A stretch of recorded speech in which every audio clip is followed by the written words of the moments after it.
This is a trigger warning for the following episode since we speak about mental health, so we will be speaking about some sensitive topics. This is also a disclaimer that we use some dark humour and bad words as well, so if this is not the podcast for you, you can scroll on, but if this sounds good to you, come in.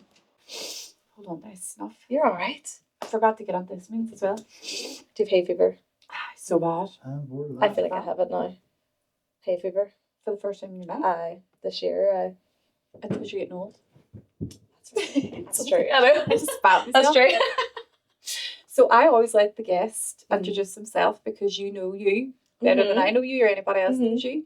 So Claire O Hagan, for anyone that doesn't know who you are, give us a wee background who you are and what you do. Oh, I feel like that's such a hard question, but It is, isn't it? It is. I am a online and personal trainer, and I suppose I'm a strong woman as well, and a friend, a daughter, and what else am I? Yeah, I suppose you could say like an athlete now, and just like, yeah, just a coach as well. A coach and a mentor. Yeah, coach and a mentor. I find that such a hard question because I feel like, you know, there's so many. There's so many things, and I also hate saying like I am this and all as well because like people can be so many things as well.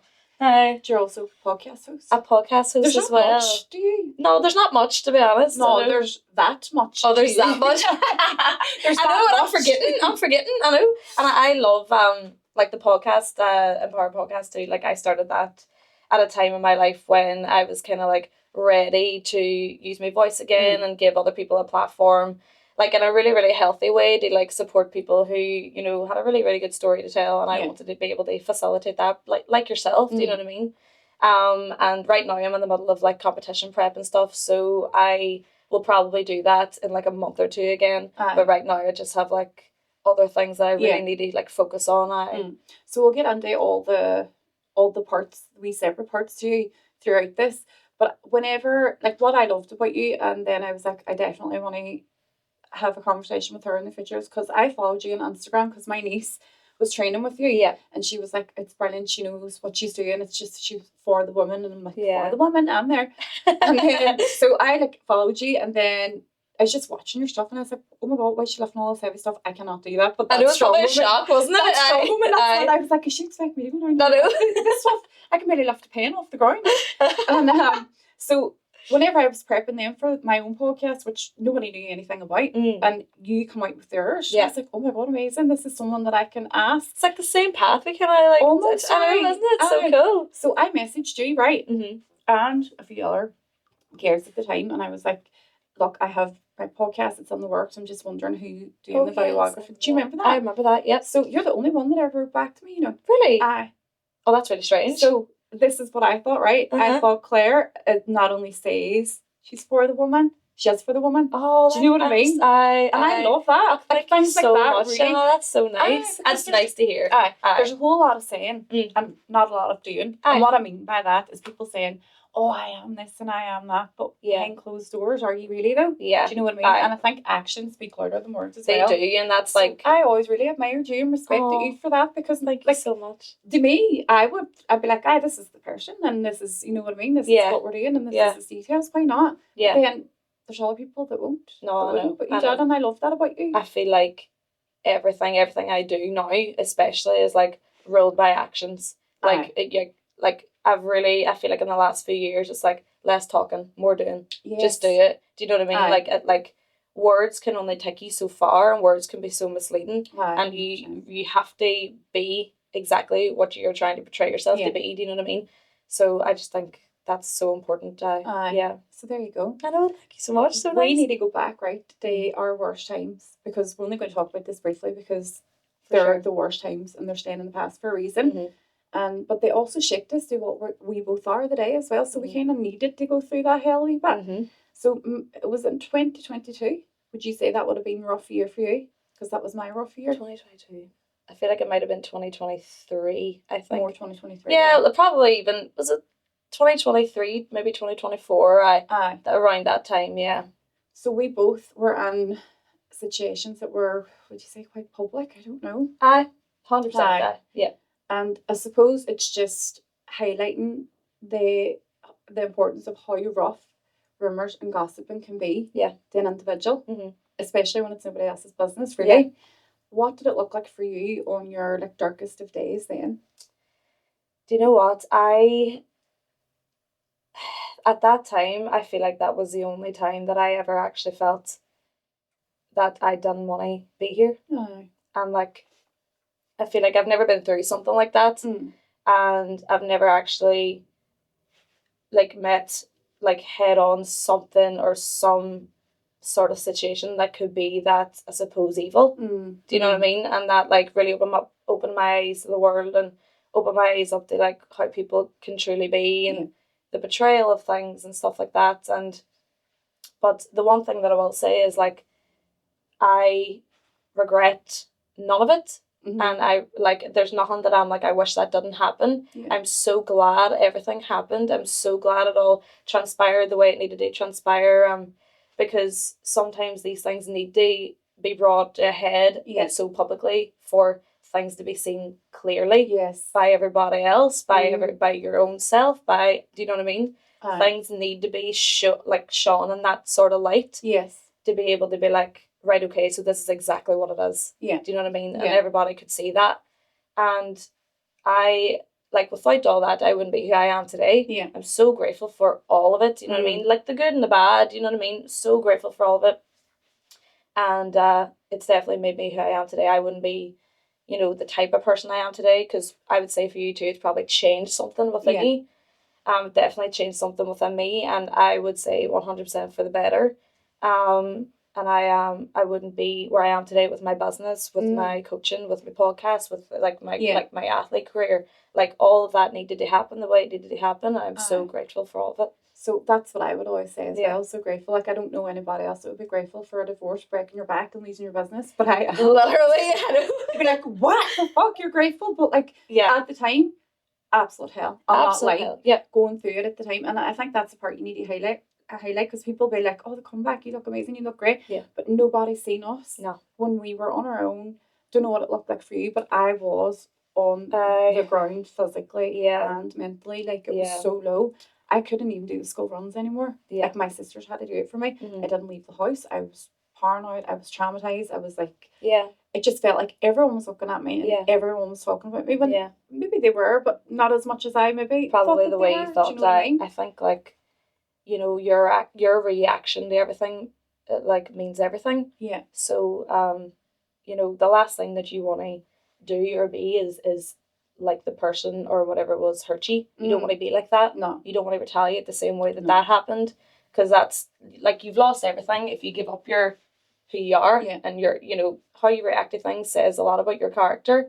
So, you know, you don't like the last thing I ever wanted to do was to respond with more hurt, because there's no point in that. What's that going to do? No. At the end of the day, like I would have came away, if I ever did that, I would have came away feeling worse about myself. And like obviously at the time too, like no matter how much someone hurts you, like for me anyway, I would never want to hurt them back. No. Because like that's essentially at the end of the day, that was someone that you cared for at one point in your life. Yeah. And that's not something that I ever wanted to do. And I feel like the way you carry yourself through these things says more about you. Aye. And that was always instilled in me as like through my mum and daddy. And do you know what I mean? Like it's just how I'm raised. Mommies know. Mommies always know what they say, don't they? They do. Because at the time when I was going through it as well, I was like, that's it. I'm going to go on live on Instagram and I'm going to tell everyone what's going on. That make everything so much easier, wouldn't it? But my mommy was like, you can do that, but you will ruin your like you're just feeding under this now. If you do, if you want a business down the line or if you want to do anything down the line,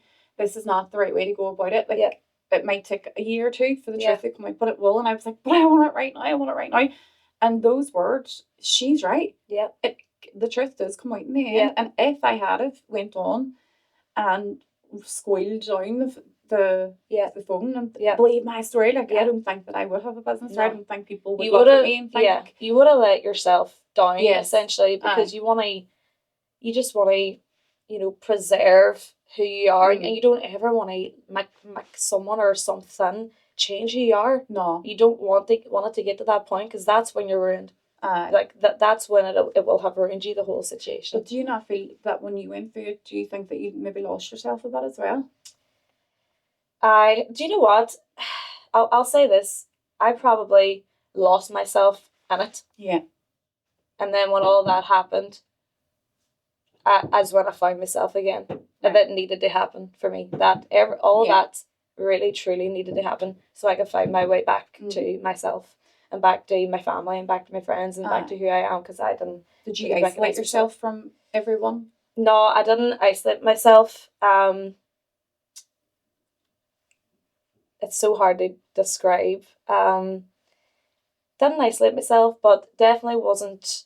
I think I was just so caught up with the situation I had going on, and I couldn't see past it. Yeah. Couldn't see past it. That was my whole life. Right. Okay. And I just knew it wasn't right. I knew it wasn't right anyway. A gut feeling. Absolutely. So it did have to come to a head. It had to come to a head. Like, as much as you may love and care for a person, like, it's just, when it's not right, because whatever goes on, like, if you feel anxious all the time, if you feel unsettled, you don't necessarily feel relaxed. You feel like you're looking over. Do you know what I mean? That's the red flag. That's exactly like, and I had never felt like that in my life. I was never in a situation ever where I would have had to felt like that. But it's no one's fault. Not here to say it's nobody's fault. Not mine. Not anybody else's. That was just a situation that was dealt with at the time. That I was dealt with at the time. Do you know what I mean? So that's just the way it was. What did healing then for you to get to start getting back to you slowly but surely? Like, what did healing look like for you? What kind of things did you do? Did you try and bring yourself back to you? Did you? Because I was Googling things and I was like, how to find myself? How do I find myself? What did these people be like, you need to find yourself? And I'd be like, but where did, like, I was trying all these different things. I was going to piano lessons. I thought I was having a midlife crisis. I went horse riding, like, just all this random stuff. Like, and I was like, really nice trying to find who I was again. Do you know what I mean? Yeah. So did you have any like mini midlife crisis? Because you're too young for like a proper midlife crisis. You have to be about my age for that. I liked all the horse riding stuff. I feel like it's all really nice, like childlike things that would return to yourself. You know what I mean? Because when I was going through it was the counselling at the time, and she was like, Jenny, you have to go back to your 17-year-old self before you had met this person. I was like, fuck, I can't even remember that far away. Yeah. So because I had totally lost myself and this person, I didn't even know who I was. Oh, I know. So there I was, on a horse with a piano. On the piano. You're loving your life. I don't know what the hell I was doing. So what about you? What did healing look like for you? Oh, healing looked like for me was throwing myself into my work. I threw myself into my work. I didn't come up for air, Jenna. Didn't come up for air, and I mean, I didn't come up for air for like a year, and I was doing everything I was so aware of what I was doing too. By the way, I was escaping my thoughts. I was like, I really didn't want to deal with the amount of like hurt, because like whenever like even with my friends and family, when they peel it all back, they're like, you went through so much, and I never actually let myself look at that situation and be like, woe was me. Do you know what I mean? I never actually would have been like, I'm a victim. I never wanted to even view myself in that way. Because then for me personally, that would have put me in a spot of weakness, and I wouldn't have felt strong. Like, for me, it was so essential for me to get my strength back and feel like me again. So I threw myself into my work, and that was therapy for me. And like throwing myself into, working with women and just, using, like, alchemizing that pain into something that was going to be productive and something that was going to be so helpful for other women. And like, I feel like women that I was working with could relate to me even more. And I felt like I nearly, like, see with all my clients, like, I nearly want to like have like this motherly instinct. Like, I'm so protective of them. I'm so like, I want to make sure that they're taken care of. I want to make sure that we're like doing everything that we can and stuff. Like, I really truly care about them. When you're on my team, I'm like, you're my family now. You're a part of my life now. But then, I did go to therapy then, and I felt like I needed to go to therapy after, not straight away, because it would have been too raw for me in a way where I couldn't even understand. Whereas, like, I'll say this as well. See, after something like that, or any sort of breakup, or any sort of like thing that happens in your life, you have to be alone. You have to be alone. You have to stay alone, and you have to. And when I say alone, I mean not even like a wee area of distraction. No, Nothing. I can't. Absolutely nothing. Mm. And that might feel like you're drowning, but when you stay on that, like, you will survive it and you'll come out the other end so much more, like, that sort of like sense of self and like that self-esteem and stuff like that there. Like, you have to go right through it to get through it. And when I went to therapy and all, then like I had already understood how I was feeling and understood why and stuff like that there. So when I went to therapy then, like, it was way more productive. Yes. And I think like I was my first time kind of going to therapy too, and she was absolutely brilliant. Do you think it benefited you then? It did benefit me because I'm someone, I psychoanalyze myself a lot, so everything that she was saying to me, I was like, I know. I was like, no,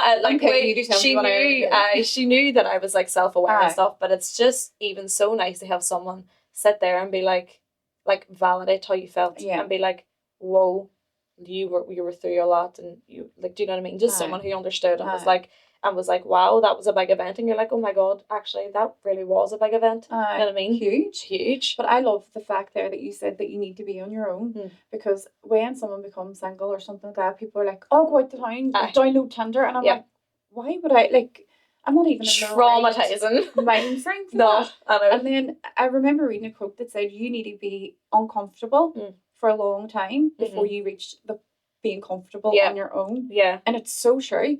But I feel now, Claire, though, that I've kind of protected my peace a wee bit too much.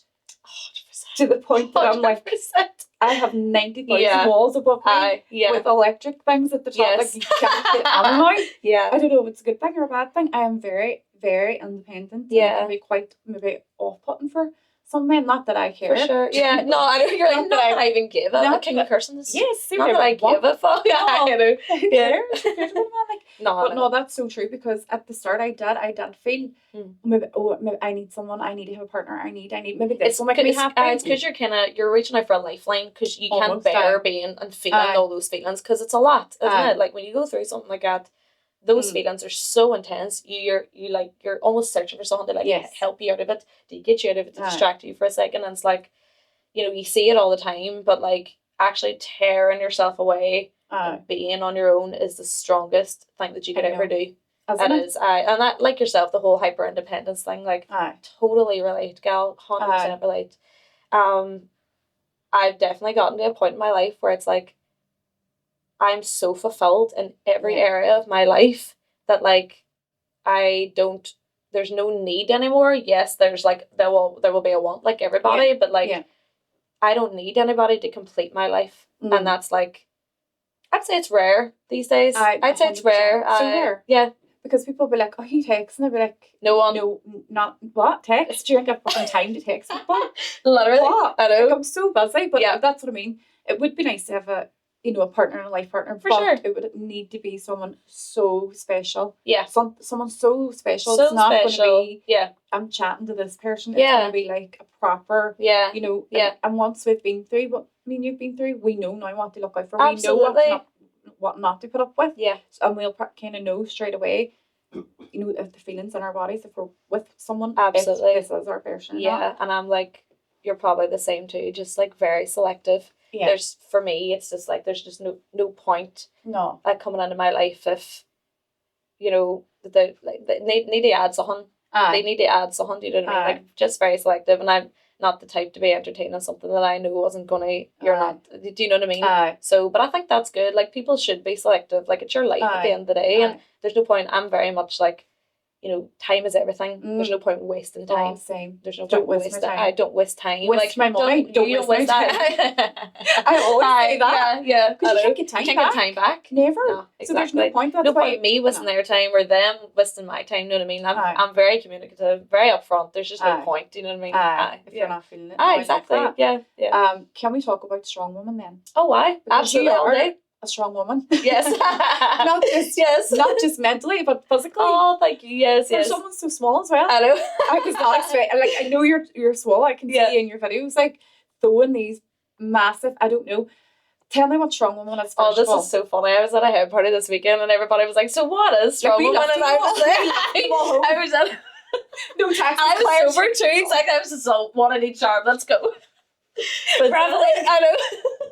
But it's so hard to explain what it is because like I just end up showing videos. But He's so strong heavy woman. stuff. Strong woman is essentially like lifting, carrying, loading events like so like deadlift, log lift, like sandbag throws, sandbag runs and stuff like that there. So it's basically just like with moving events and static events, just being very very strong and being very very fast. So Which strong woman and strong man is actually like I think people have this perception that it's like for these like big massive men who just lift heavy, but it's actually so athletic. Right. It's probably the hardest athletic sport that you could do, you know, because of the heavy weight that you have to run with as well, essentially. Yeah. And not only that, you still have to do all the prep. Oh my God, as another athlete would for any other competition. Mm-hmm. But I think the closest to strong woman that I would get is when I'm carrying my groceries and from the car to the house. And that's a farmer's carry. That's exactly what it is. I will not do 2 runs. No, I know. With me. I know. And I always say like strong women would replicate real life. Literally what you just said there now is what you would do if you're like carrying like farmers. Like one of the events that we would do is like literally what you would do in real life. Like strong woman is so good for like longevity of your life, I think, because it like mimics the movements that you do within your real life. Exactly. There's a video that when you put up, I physically cannot watch it, and it's when you do the log. See the bottom of your back? No, I know. I'm like the whole way back. But I know, like you do this roll. Yeah, I know. And I watch every vertebrae. And I'd be like, this is going to break. I know. But obviously you know what you're doing. I felt a wee pop now. I know. Like, are you scared for me? Yes. I'm scared. What do you mean you heard pop?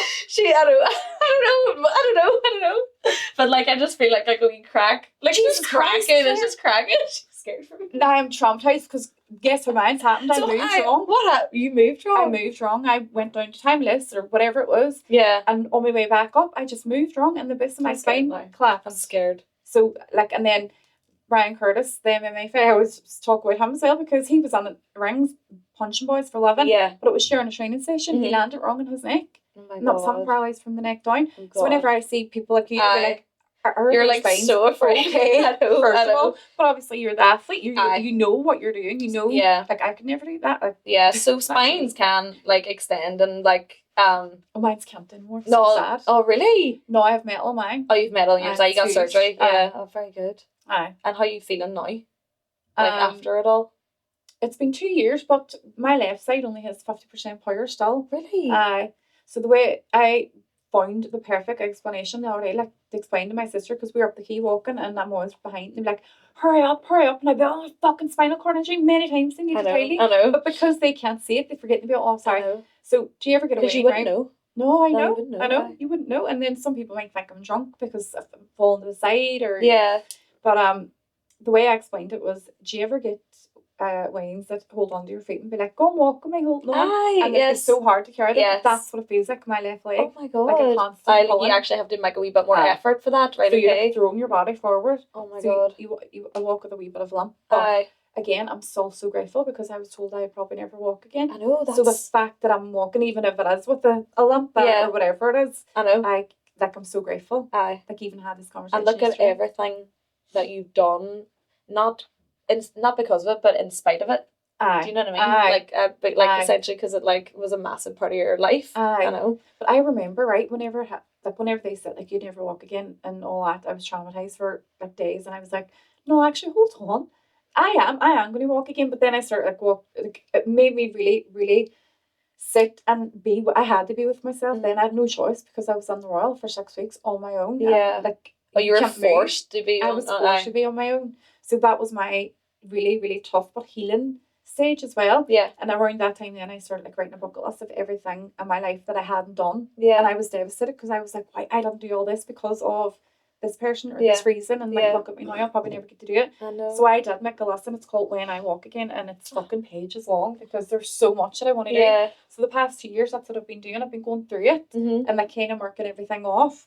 So I feel like maybe you're the same. Maybe you look back at what you went through and it kind of pushes you to definitely do better and do more. And it's like it's not because of it. It is in spite of it. Aye. Do you know what I mean? Like I'll never give credit to nobody else. Do you know what I mean? It's because it's all because of me. Aye. But like so grateful and appreciative for like everything that I've learned along the way and the wisdom I've got from that situation to be able to be and do Mm. who and what I am today. But definitely not at the time though, because I feel it's so important because people always see the comeback and they always love to talk about the comeback, but I always like to remind them of the hell that you have to go through, because that's the part that people don't such see. hell, but like serious hell. So grateful that I have such a brilliant family and friends. Like, they looked after me in a way I could get emotional. They looked after me in a way that I would never be able to repay them. Do you know what I mean? And I was always that person that was like, I would have thought I was strong. I would have perceived myself as strong, and to be that vulnerable was hard for me too. Do you know what I mean? So it was like coming from all ends, like as well. But I think like at that time it was really, really hard. But privacy is power. These things have to be handled privately. Yeah. Do you know what I mean? As they should be. And I think that's what like this generation is slowly coming away from, I think, from the whole privacy of things. And that's sad, I think. People think too, because maybe we have a podcast that we are not private. Yeah. But we're only really private. We're only letting people know what we want them to know. You know, there's things that we don't talk about that no one will ever know. Yeah. But no, I totally get things not being private anymore. Like even on TikTok yesterday, I don't know how it came up in my For You page thing, but there was a girl in a psychiatric unit, and she was like, "This is my outfit of the day," and like she was a patient in a psychiatric unit. Do you know what I mean? Like, Jesus Christ, there's nothing private anymore. It's not like it's nearly like inappropriate, because surely those things should be. Because are you not in a private place? Yeah, 1,000,000%. So I was thinking about like doing like a reel on that, because I was in a psychiatric unit, and at the time, it was in 2013. I'm nearly sure there was a no phone policy, or there was no internet. There was something along the lines. I thought that's what it was. So I'm not sure how this, if it's a new thing that they're allowed, but they shouldn't be. No. Not just people in a psychiatric unit like that. But I suppose if you're really mentally unwell and you're waiting for a bed, or you're waiting for support and you're still on the waiting list, and you're seeing people on there going, "Look at my outfit of the day," and you're like, it's kind of like demoralising, this whole need for help. Do you know what I mean? There's only 15 beds in Grangewood alone. Yeah. And there's 110,000 people in Derry. Yeah. So that really annoyed me. Yeah. Things like that. And then people at their kitchen table just going live, and it's so scary. It's I think when their children walking around in the background. I know. I just don't get that. No, I think too, when vulnerable people are in such a vulnerable place, you can make decisions that you probably wouldn't make if you were not vulnerable, and you know, actions need to be taken, like to ensure that they're not going to do or say anything at that moment in time that they might regret. Do you know what I mean? Like, and I think that's something that because it's just so easy to go on to TikTok or live now and stuff like that. But I think you have to be surrounded by people too who are going to keep your head on your shoulders, and people who aren't going to blow smoke up your ass. They like, yes, go do this, go react, do this, do that. Do you know what I mean? Because it's more than likely, we've all seen it, it's not the right decision at the end of the day. No. If it doesn't end well, doesn't end well. Does not end well. Social media as a whole, I don't like it, No. I really don't. I deleted my Facebook last week. Nice. It's just so... Facebook's so weird, isn't it? It's so weird these days. It's so weird. Bad videos. It really is. Nothing positive. If people are fighting with each other, and I'm just like, right, need to keep Instagram, TikTok though for the business. Otherwise, I wouldn't be on them either. No, I know. And I always say, like, when I kind of like signed up to be like a coach, it's like you don't realize how much more you're signing up to do, like the social media and the marketing and like having a like you were saying about like being private and all. Like I show my training and I show like stuff like to do with my clients and like coaching and stuff like that there, but I massively pulled back about 2 years ago, and I didn't talk about me or talk about my life and stuff like that there. And that was out of protection for me. And I think, and I'll always think that's the smartest decision that any human being can make. Because people are so accessible these days, and it's just, we're not biologically programmed to take in 100 million people's stories. And it's not like everybody having that wee window to your life isn't normal, even though it's normalized. Do you know what I mean? I get that. But I don't know. We went off on there because we did. We went back to like the first question. We did a 360 somewhere. We did, That was good though, that was good. I like talking about social media. So do I, because I always ask every guest what do they think of it, and I don't think I've ever met one person that said I love it. It's so positive. I think it's so negative. It definitely is, but I think it can be used for so much good. Absolutely can be. and like so grateful for social media for my own job, Yes, and like being it's able to different. reach these women who Mm-hmm. seek, you know, help and advice, and like me being able to be of service in that way Aye. is insane to Aye. me still, you know what I mean? I suppose it's maybe the younger generation, that my son, that's who I'm terrified for Yes. growing up with Yes. it now, because like they don't know anything apart from like TikTok, and Aye. like he's only 9 and They he's don't know asking for a phone. anything like different than somebody sharing their entire life I online. know. I know. Like that's what I want to be, a vlogger. Why? I know. Just share. I was Aye. like someone tried to protect It's him. so He scary. thinks that I'm an Aye. annoying mommy, and Yeah. I'm like, you don't need a phone. I do. You need to like make vlogs. No, you don't. Like you don't be in the house. You making don't. vlogs. I Like know. you can't. I know. But for 9, you can. But back to Strong Woman. Sorry. Yes. So I said that you needed to prep for the competition the same as any other Yes. athlete preps for any other competition. So what does prep look like physically and mentally for you, like coming up to a big competition? So what's so good about strongman and strongwoman is like it's not like bodybuilding. It's not 365 24/7, which is good because like I do essentially like to love my life as well. Okay. But when it comes to like the competition prep and stuff like that, it might be like 12 weeks, 8 weeks. Like, you know, everybody like glorifies the word balance. You have to have balance in your life and stuff like that there. Yes, you have to have balance in your life, but you can be all in for a period of your life. Okay. You know what I mean? You don't have to have balance all the time. Right. Like when I'm locked in for a comp, say for them 8 weeks, like I will sacrifice, like I said, I went to a hen party, didn't drink. Yeah. Like hen weekend, didn't drink. Like have you a competition coming up? I have a competition right, going okay. up by so you have to make sacrifices if you're doing a comp prep. Yeah. And the people, what I'm so grateful for is I'm surrounded by friends and family who completely get it. Do you know what I mean? Like they know me and they know how much it means to me, and like I don't get no like why you know what I mean? Like they're just like cool, absolutely. You know what I mean? Pure So supportive. supportive. So supportive. Do you know what I mean? So it literally looks like me like getting up in the morning, like prepping my meals and making sure I have like the right supplements and I'm eating the right food.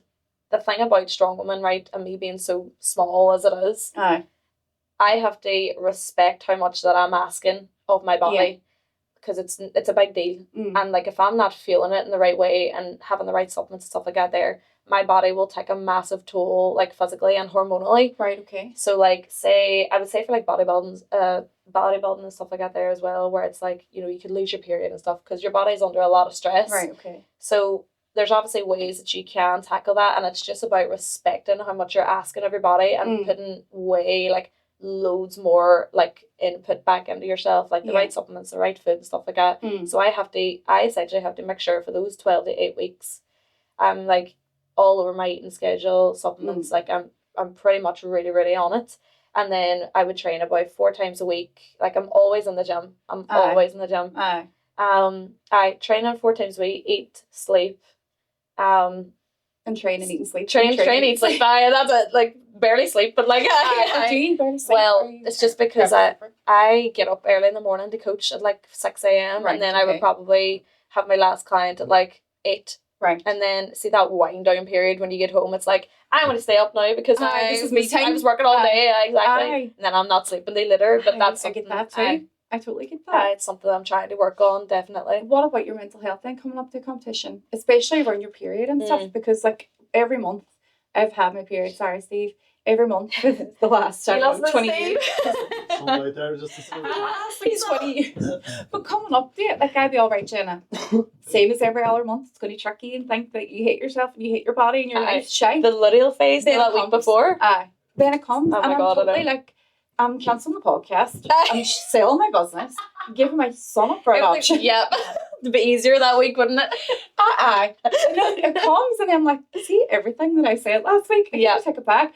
But it's so hard to explain because we have no control over these feelings. We don't. So how do they affect you, especially when you're in competition mode? Do you know what's so funny? I had this conversation the other day. See, when I'm on comp prep, I feel the best I've ever felt. Oh, really? Seriously, the best I've ever felt because I'm so on it with like food, nutrition, sleep, blah, blah, blah. I feel so on purpose. Like I wake up every day with a specific purpose. And I'm like, do you know what I mean? It's just like I'm really, really just focused. And I think for every human being, you should have a bit of a purpose, like a bit of a focus. Do you know what I mean? Like I just feel fantastic when I'm in comp prep. Yeah. And hormonally as well, like because I'm actually really looking after myself hormonally with like the certain supplements that I'm taking now, Aye. I don't feel the big, like the low is low anymore. Yeah. But I will always say this, like when I'm on my period, I feel fantastic. It's the week before that I like strength, and like when you're doing a strength sport as well, like your strength suffers certain times of the month. Because your estrogen's so low. Exactly. And estrogen is needed for strength. Yeah, yeah. Aye. And like, you know, every woman is different. Like Yeah. I can't sit here and say that this is going to happen then, this is going to happen then. Everyone's different. But for me personally, I experience like solid strength on my period. Oh wow. I know, So like we're on my speaking, period, I'm like super strong. My endurance suffers. Like I get out of breath a lot easier, but I'm really, really strong. But the luteal phase, which is like just like before your period, my strength suffers. But it's like it's knowing that it's not you. it's not like facts. It's just like that's just the way it is, and like the next week then I'll be fine again. Do you know what I mean? But it's rolling with the punches. Like do you know what I mean? Like you can't be hard on yourself during that time. Where It's so women hard, you have to like. I'm still really, really compassionate with myself as much as like I like to be like disciplined at that time in my life. Yeah. But you have to, as a female, you have to have compassion with what we go through. Like it's not, even though it's like everybody has a period, like it's not easy. No. It's just not easy. Yeah. Those hormonal dips that are getting to me. But like and as you get older too, it gets a wee bit. Not you, like me as well. Like as you get older, it's like. It hits you a wee bit differently, especially after 25. Things start changing. I know they do. I think as well you brought up about feeling your best during camp prep. Or, did I say that right? Yeah. So I think people really underestimate how a good diet affects your mental health. Oh my god, 100%. So my diet, right, is so clean. I'm not an athlete, but I just like eating clean because if I eat bad, my mental health suffers. There is a correlation between your gut and your mental health. I never knew this like until about 2 years ago. Whenever I started doing my own research. Yeah. So now, like, I'm not an athlete. I go to the gym, do move, like literally small repetitive movements for balance and all that.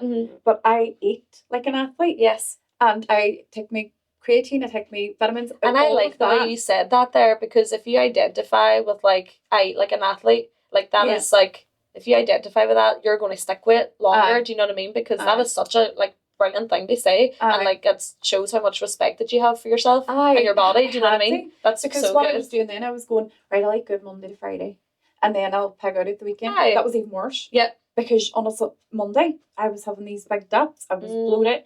I wasn't thinking right, and then I made this connection. It's all to do with food for me. Yeah. So that's why when people be like, "Oh, here she is, wear blueberries again."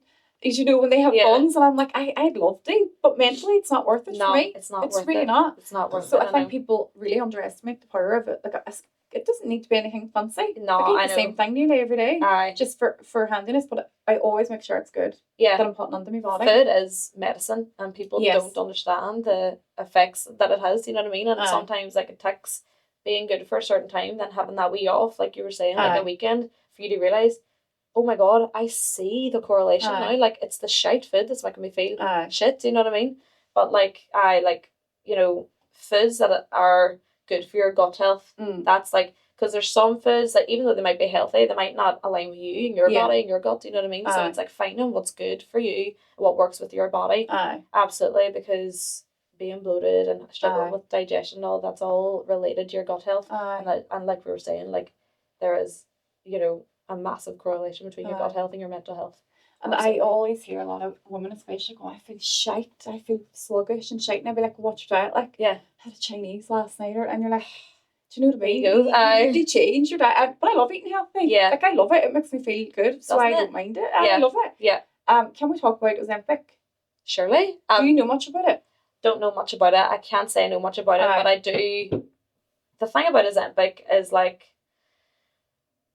it's a quick. I respect that people with diabetes need it and that they use it for that specifically. But people who just want to take it without exhausting all the other things that you could do, like diet and exercise, stuff like that. There, it is a quick fix, and I don't want to sit here and I don't want to start shaming people, because I know, you know, losing weight, and if that's how you feel, if you want to lose weight, like, it's so hard, and they can like wreck your mental health, and you know.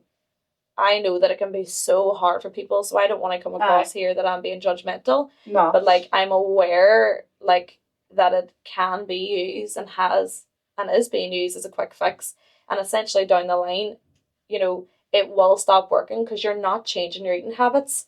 Okay. So it will stop working, and like when you keep eating the way you're eating, do you know what I mean? Like you actually need to change your eating habits and your healthy habits, like to see a long term change. And that's like everything we're ever taught is like you have to change your eating habits, and like even with the Ozempic and stuff, like it's still something you have to do. No, 100%.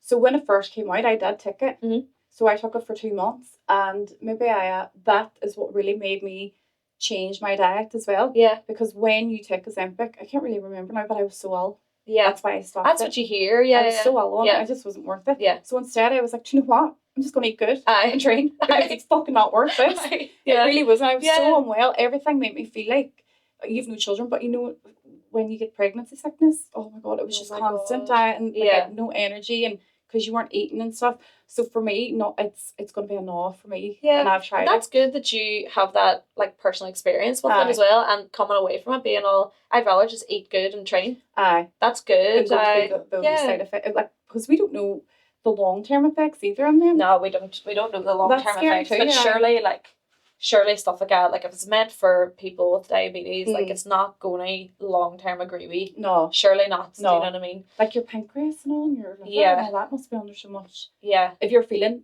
that bad, what's it do on the inside then? I know. And obviously because of my job too, it's not something I can sit here and endorse. No. Like it would go against everything that I represent. Do you know what I mean? But because I would always just say, like, you know, exhaust every other avenue first. Do you know what I mean? Before, and like, look, people, like, no judgment to people who do take it, and I know it's changed some people's lives, and sometimes people have taken Ozempic, started walking, started eating well, like after having it. Do you know what I mean? And like they've changed their life in that way. So, you know, I don't have the right to sit here and judge anybody for their decisions, but like I just couldn't endorse it as a coach. Like no, 100%. No, because especially because you know, diet is so important. So important to us sitting here going, just eat better. Yeah, like, it's so hard for some people. Hard. I know, and I don't want to sit here and be like, just eat better, because it's not that simple. No. Do you know what I mean? Especially if women have families that they have to cook for. Like I only my son will eat so good like me as well. Yeah. So I only have one child, and he's a really good eater. So I'm really lucky in that sense. Yeah. I don't have a big full on family or a husband that I need to cook these big hearty meals for every day. So I definitely do get this whole, but it's so hard. I know. And then obviously with women too, like, you know, shift work and all, like that is jiggers. That is the biggest killer, honestly, because like it affects your circadian rhythm and stuff, and your sleep pattern, which is like, sleep is so essential for healing. Like that is number one. Sleep is number one. But what I do want to just say for like women who are listening is like, try other things first, and try and invest in somebody who knows what they're doing in regard to like health and fitness and training and stuff like that. Do just reach out for more help first. Before you try something that you're like, oh, I'm just gonna do it. I'm throwing in the towel. Do you know what I mean? I'd like just reach out. I think it's like a lack of reaching out for help too. True. So let's talk about the podcast then, because we did go through the same thing. Quite the same thing. Like a similar like alignment. So whenever I seen you coming out with the podcast, but I was working on mine, I was like, oh my God, what the hell? Like we're going on the same path kind of thing. So at what point then did you feel like, right, I want to do a podcast and this is what I want the concept to be? Oh, that's so funny, you know, like the podcast happened on a whim. Right. For me, it wasn't something that I thought through. I was coming to a point in my life where I was making content and stuff like that there, and I was coming around to myself again, Jenna. Like I was coming around to myself, and I was like, I'm okay with talking a wee bit more now. Yeah. I'm good with like being myself again. Healed, essentially. Healed. Even though there's no such thing as like being fully healed, but like but that whole healing process is lovely though, because it's so hard. It's like up, down, up, down, up, down. Yeah. But like I can genuinely sit here now today and say that so far, like from January to now, has been the best time of my life. I love that. Like all the way, like physically, mentally, emotionally, just I'm so happy right now. Yeah. And to think how I was 2 years ago when I was at the bridge, like, and I always go back to that, and I think, like, imagine I had jumped, how much I would have missed out on. My son life is so amazing. Like, I know when we're in the depths of it, it doesn't seem like it. Like, we think we're never going to come out of this, and it hurt us too much, and we're never going to be ourselves again. Yeah. But like, our lives actually got so much better. Yeah. And I Didn't it? think, like, I always said this here, rock bottom's a powerful place. Very powerful. And I think, like, I was thinking about this today when I was coming on. It's like anybody successful or anybody on the brink of or trying to be successful, you can bet your bottom dollar that they have a story to tell. Do you know what I mean? 1,000,000%. Like, there's always something greater on the other side. And this is why I always be like, my life might be colourful in that way, but like, I'm so happy for it all. So grateful for it all. So grateful for everybody I've met and everything that they were able to teach me in numerous ways. Like, thank you. I feel the same as well. So how did the podcast happen on the one? Did you Yes, just wait back all right? right. So hi, welcome. No, I know. I was like, so I was actually on holidays. When you were supposed to be, do you know what happened? You have such a busy mind. You're on holidays. You're meant to be clocking off. You're like, I need to fucking start another business. I was on the phone to Top Tier, one of the boys in Top Tier, and I was like, right, you know what? I came away from, like, I was I can't even remember now. I was like somewhere on holidays, and I was like, I'm going to start a podcast because there was obviously the concept and all. I got to a point where I was comfortable speaking and like talking again because that's the way I am. But obviously, when you go through that protection mode, you know what I mean. And there's hibernation is important to come out the other end. Yes. But anyway, I was like, I want to serve people. That's the whole point of my existence. Genuinely, I want to serve. I want to be of service, and I want to. As much as I was uncomfortable talking about my story at the time, I wanted to empower other people. The whole point, empower other people to tell their story. Yes. And why they are the way they are, and like what their story is. And obviously mine is definitely geared towards like fitness and health, obviously, because that's what I do. When I came to the podcast, I was like, it has to be in alignment with my coaching. Yeah. There's no point, like, everything has to be in alignment with my business. Do you know what I mean? So when I was doing the pod, when I was thinking about the pod, the why was I wanted to empower others and make sure that I was able to facilitate their stories and stuff. And then I text Jason, who he was like working with Top Tier for the media, and like I don't think he had done a podcast at all at this point, and I was like, I have a concept, I'm doing it right now. I'm that type of person that's like, we're doing it, like getting everything all set up and all. And then I invited Tony Boyce, was actually my first person on the pod, because he was actually my mentor at the time. Right. And I because we were friends and all, and I knew his story, and I knew that he had a story to tell, and I thought he was like the perfect guest. And he had never done like an interview as well. So it's one of them things where I just took the plunge. But there was no lengthy thought process. Something happened in regard to content, and I was all, I want a platform of my own, and I'm doing it because I feel so passionately about this, so I'm doing it. And that was I loved that. See, I know. I went the complete opposite, where like I was working on it for a year, like corkboards in the house, guest lists, like topics and everything. Like I'm such a perfectionist at everything. Like, look at my water. I know. For God's sake, everything has to be on point. Yes, yes. That's just the way I am. But what was I going to say?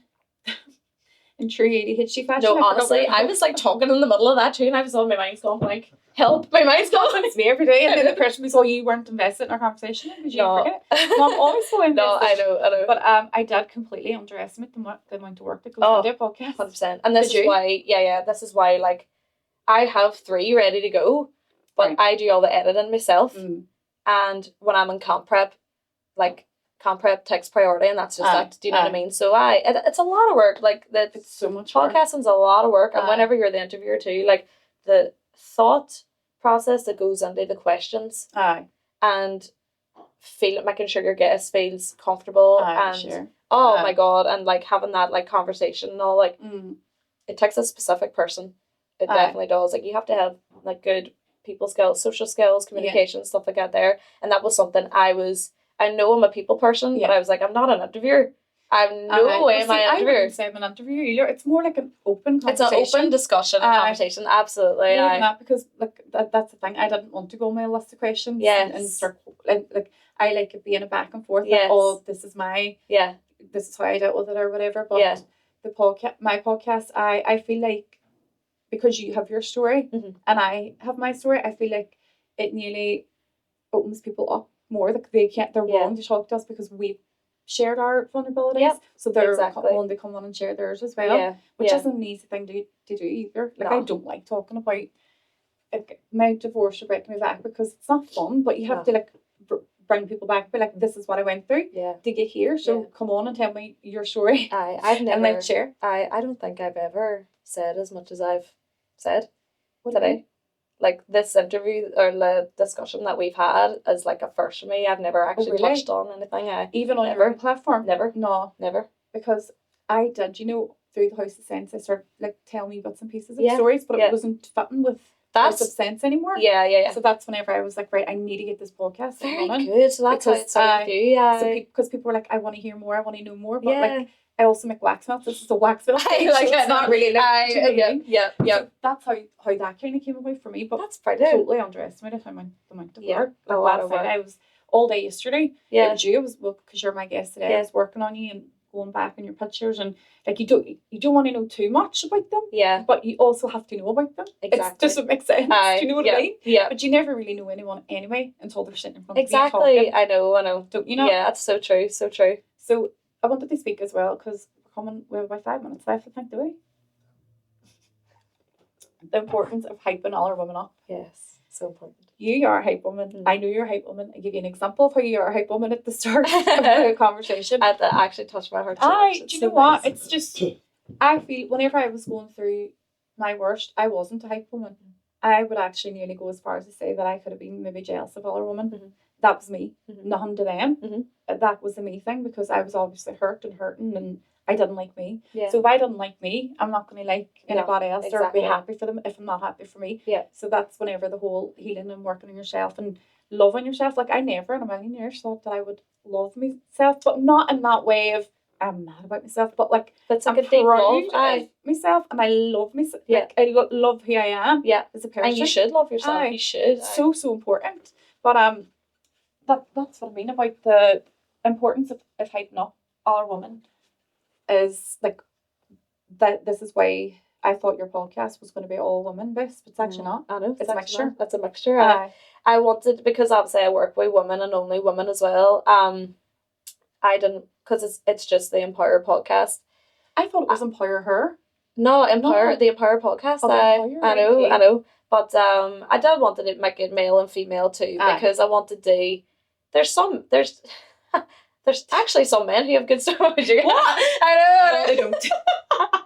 No, we're joking. I know. Nothing to share. I know. I know. And you know what's funny too is like I am so blessed to have like so many men in my life who are fantastic. And like I work with 3 brilliant boys. Do you know what I mean? And they own Top Tier, and they are fantastic in every way. Honestly, like I'm so grateful for that. And no, I did want to invite men on, absolutely, because there are some good stories in that way as well. So that's the only difference that there is between like my own coaching and like the Empower podcast. I wanted to make it a wee bit more inclusive. They just like doesn't matter male, female, whatever you want to identify with, but like it's for everybody in that way. Because everybody goes through different journeys. Exactly. And I think like trauma and stories, it's not it's like inclusive for everybody, unfortunately. Do you know what I mean? So and then sometimes whenever you hear like a guest story as well, people watching will be like, Jesus, I never thought that would happen, or this person felt like this, and it opens up this whole other conversation. Then agreed. If not feeling on your own, then and I think like people would probably look at somebody who has a social media platform and just think that their life is perfect and they have not everything's smooth sailing, everything's like great, but like when you actually get to know that person behind the photos and the reads and stuff like that, they are like real people. And I think that's what a lot of people would lack to see. They wouldn't really see that, so it's nice humanizing people behind the because Instagram. I hate social media, Claire. Yeah, I get so I don't know if it's me, or if it's do you think like this? But sometimes I get so caught up on it, and I start questioning. This is whenever I have to come off it. Then as I start questioning me, I'd be like, why don't I look like that? And I'd be like, why don't I look like that? Because I'm not them. Yeah. So that's how I know I'm starting to go down this bad road again. So I'll come off it. Yeah. What about you? Are you good in terms of like knowing that social media is a wee bit like not true, and like comparing yourself to others is just something that you wouldn't do? Yeah, like I think when you're personally victimized by social media, you feel a certain way about it. You know what I mean? And that way for you as well. But in regard to like comparing yourself on social media, that's something that I just don't do anymore. And I would nearly like to say I never did, thankfully. When it comes to like my work and my job and stuff like that, there, like I don't put any importance on the way I look, right? And that's probably insane for a coach to say, but I've grown so much through my own like coaching journey and my own fitness journey to the point where I just completely focus on performance. Yeah. My body is an engine for me to get to the end result. You know what I mean? So however way that looks, that's the way it looks. Do you know what I mean? I'm not getting right now anyway on social media and like showing how brilliant and looking I am. Also, just want to say, if you are, you should. Like if you're looking hot, show it off. Do you know what I mean? Absolutely. But it's not. The how I look isn't what I value anymore. Absolutely not. It's not what I value. And so whenever I see like things on social media of like a gorgeous girl or whatever, I genuinely, because I'm so okay with me, so okay with, and like love the way, I just love, it's not even to do with the way I look. It's just, I like who I am. I really like who I am. And like, I'm so okay with me. I'm so okay with my body that I'm able to look at these things and be like, you look excellent.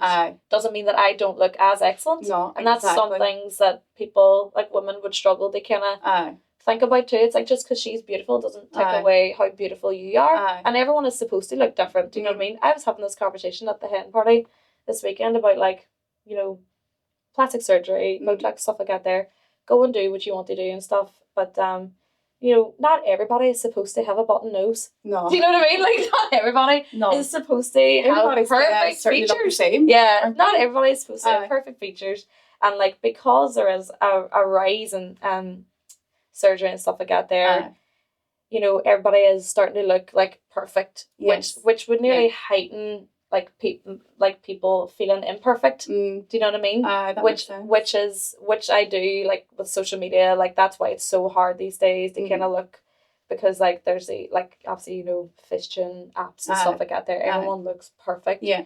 But like nobody is perfect, and we're not all supposed to look the same. We're not all supposed to look airbrushed. That's just not the way things are. And like, hopefully, I do like to raise awareness for like realness, and like real bodies, and like I'd be putting up photos of like my bruises from training and like cellulite and stuff like that. Like, it's don't run from it, girls. Do not run from it, honestly.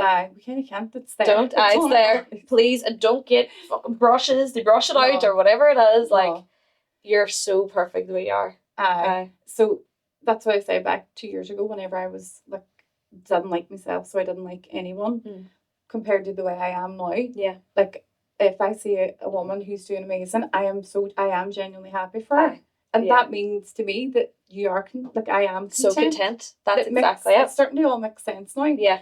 You were still so aware, though, because even when you were, like the jealousy of, like you were still aware that you were unhappy. You were, like, unhappy within yourself, so and you knew that that's why you were feeling that way. Do you know what I mean? So it takes work yourself. You have to work yourself, And, like, I don't, I'm not embarrassed to say whenever I was going through it that I might have unfollowed people because they were doing so well. Do you know what I mean? Yeah.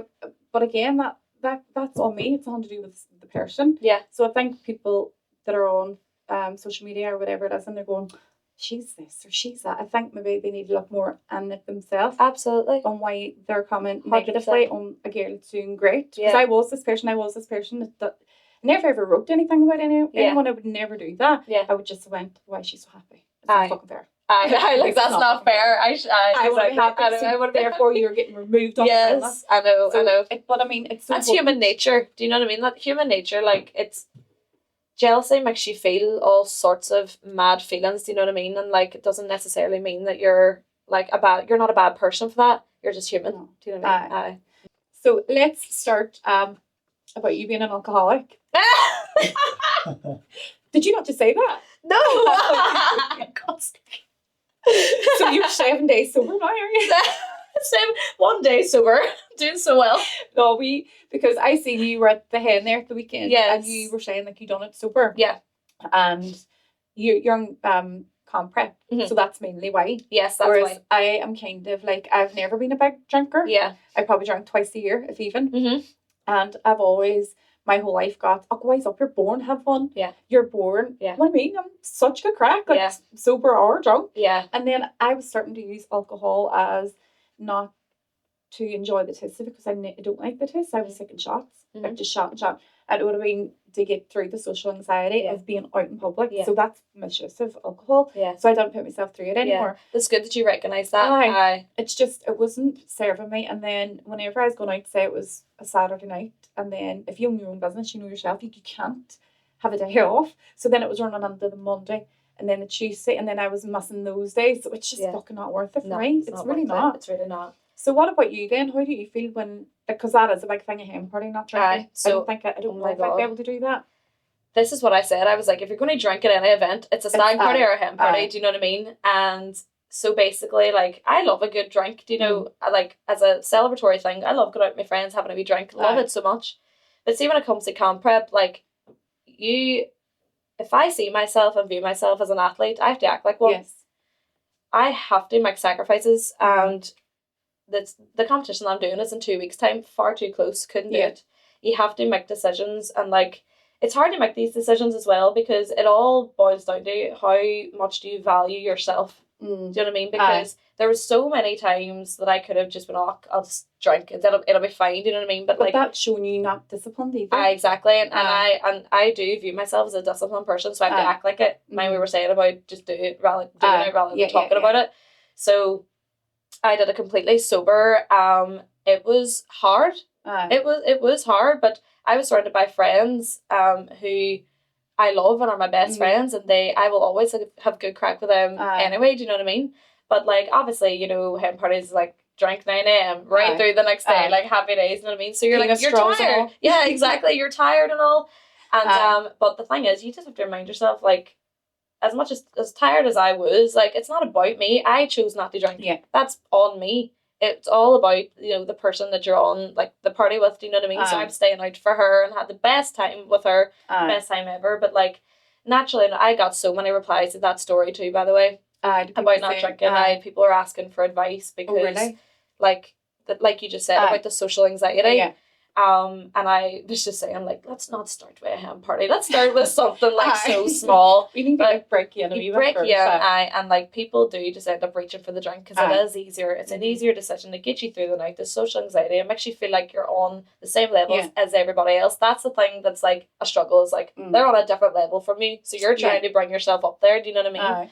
But yeah, that's essentially why I didn't drink, but it does take some serious self-control, and it's something that you should exercise. Like, you're not just going to, like, not drink for a night. Like, it will be hard, definitely, but, like, you will get questions, absolutely. Like, it's about, are you on antibiotics, or show me you're bored. You will get questions, absolutely, and it's just about, you know, just...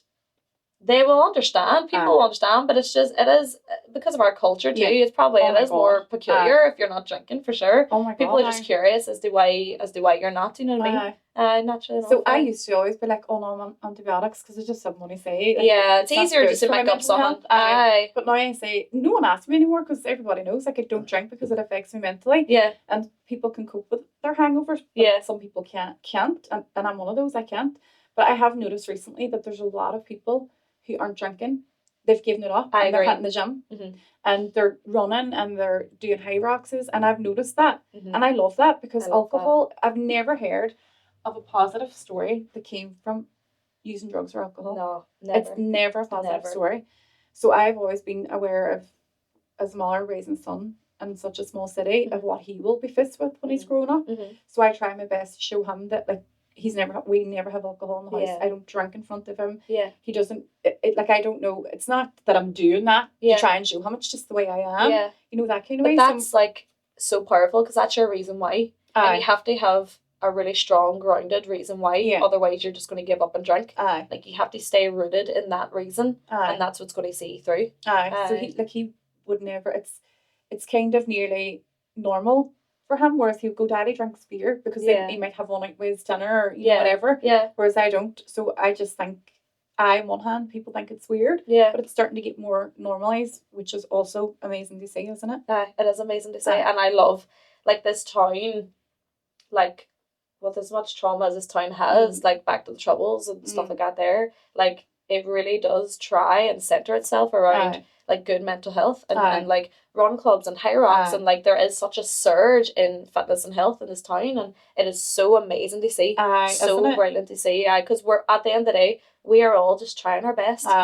We really are. We really are, especially for this city. Like we're all trying to right the wrongs and try our best, and okay, I love that, because that is right. Like this normal people are giving up their time and their energy to try and help other people because of what they've been through as well. Yeah. And like with no help from the government. No, like it's just all off our own backs. Yeah. And it's people like you or me or like anybody else who's doing anything similar. Yeah. Like hats off to all of us, you know what I mean? It's, we're all doing it from if we can all be of service to each other, then like we're gonna be okay. Right, we have 1 minute. Okay. Are you ready? Yes. This 1 minute you have to give advice to a young girl comparing herself to people on social media. What is your advice to that? Okay, I wish I had prepared something for this here, but this is why I only give you a minute. I know. My advice would be, we're not all supposed to look the same, and you're so beautiful the way that you are, and you know, feeling good and looking good on the outside will honestly only take you far, and who you are and working on who you are, and like, you know, working on yourself and getting that degree and getting like doing things that'll make you feel more whole as a human being is going to make you way more fulfilled and finding your purpose, and you'll actually like what you see on the outside way more. Oh, I love that. Doing things for you is so important. It's so important. You have to, if you feel like there's a void in any part of you, fill it with your purpose. Absolutely. Fill it with something that'll make you feel excellent. Oh, I love it. Claire, thank you so much. You're so welcome, girl. Thank you. I love that so much. Me too. I loved it. And cut.